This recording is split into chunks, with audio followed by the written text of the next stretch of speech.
Hello 11th class students. Today we are going to discuss the next chapter of Unit 8, second law of thermodynamics. So before discussing about the second law of thermodynamics, we will discuss about the limitations of first law of thermodynamics. Limitations of first law of thermodynamics. So first one is it does not indicate the direction of heat transfer. ठीक है, जो direction है जो heat transfer की, जैसे हम लोग जानते हैं कि always heat transform from a hot object to cold object, ठीक है, but first law of thermodynamics does not indicate it. Then second one is it does not tell anything about the conditions under which heat can be transformed into work. हम लोग बोलते हैं कि जो heat energy हम system को supply कर रहे हैं उसमें से जो हीट है वो वर्क डन के लिए यूज़ हो रही है, लेकिन वो कैसे ट्रांसफॉर्म हो रही है, heat to work form, one form to another form कैसे कन्वर्ट हो रही है, it does not indicate by the first law, right. Then third one is it does not indicate as to why the whole of the heat energy can not be converted into the mechanical work continuously. मतलब कि जितनी heat हम किसी भी system को दे रहे हैं वो पूरी की पूरी वर्क में कन्वर्ट नहीं होती है, उसमें से कुछ ना कुछ लॉस होता है सराउंडिंग में, ठीक है. सो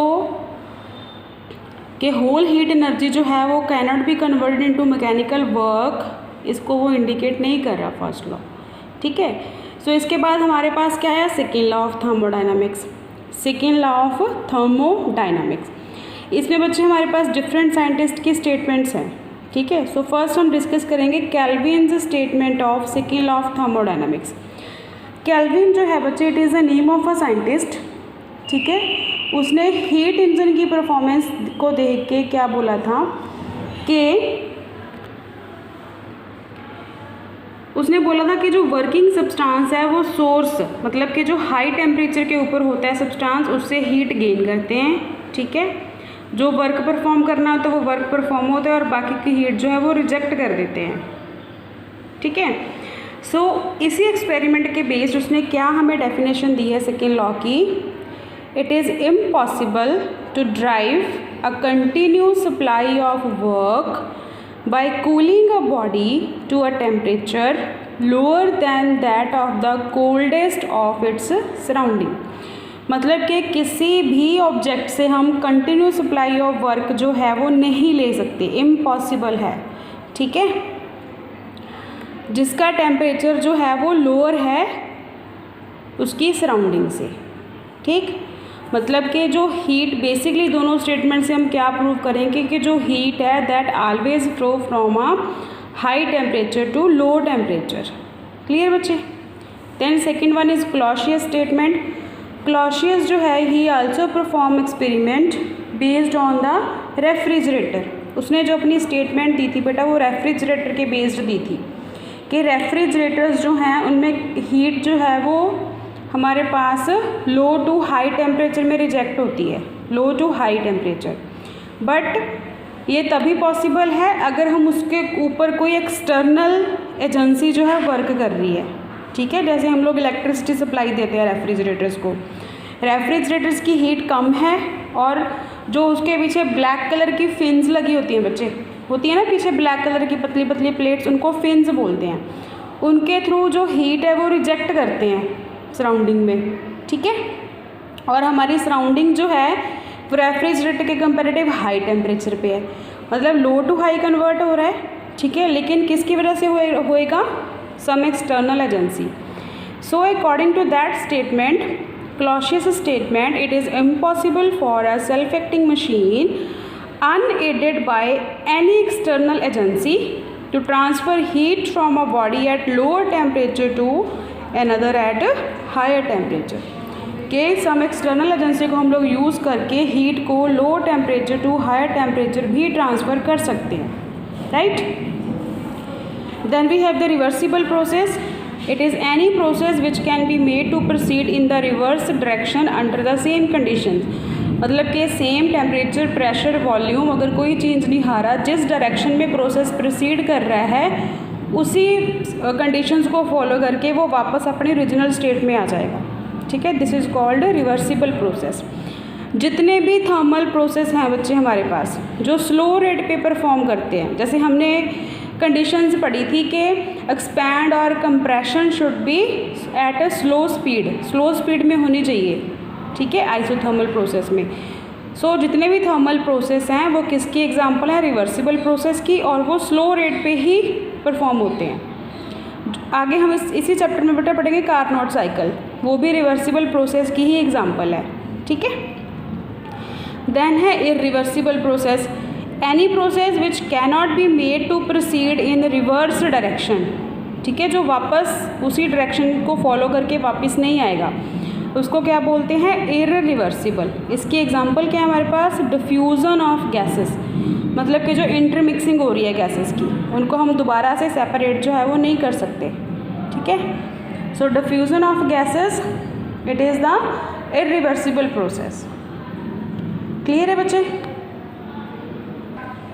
देन नेक्स्ट वी है conversion of heat energy into work heat engine, कि हीट इंजन जो है वो डिवाइस है जो हीट एनर्जी को कन्वर्ट कर रहा है कंटिन्यूसली मैकेनिकल वर्क में, ठीक है, heat energy convert into mechanical work sorry. So it has 3 essential parts. First one is source of heat, it is at higher temperature, hot body, working substance जिसने काम करना है, sink of heat, cold body मतलब कि जो rejected heat को absorb कर लेगी, लो टेम्परेचर पे होएगी, ठीक है।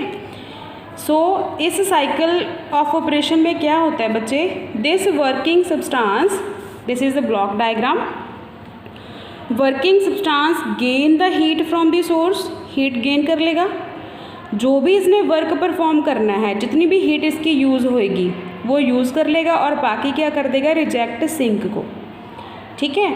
सो वर्किंग सब्सटेंस ने कितनी हीट यूज़ की, ये टोटल एब्जॉर्ब की है Q1, रिजेक्ट कितनी कर दी Q2, सो इसने यूज़ कितनी की है Q1 माइनस Q2, ठीक है बच्चे। हीट लेगा सोर्स से जो हाई टेम्परेचर के ऊपर है, अपना फंक्शन परफॉर्म करेगा, जो इसके पास एक्स्ट्रा होएगी वो क्या कर देगा, सिंक को दे देगा, ठीक है। सो इसने कितनी हीट एब्जॉर्ब की है Q1 माइनस Q2। सो वापस जब उसका प्रोसेस हो जाएगा, रिजेक्ट कर देगा, फिर उसके बाद पूरा साइकिल कंप्लीट हो गया तो working substance comes back to its original state, वापस आ जाएगा अपनी ओरिजिनल स्टेट में। उसके बाद है हमारे पास एफिशिएंसी ऑफ हीट इंजन।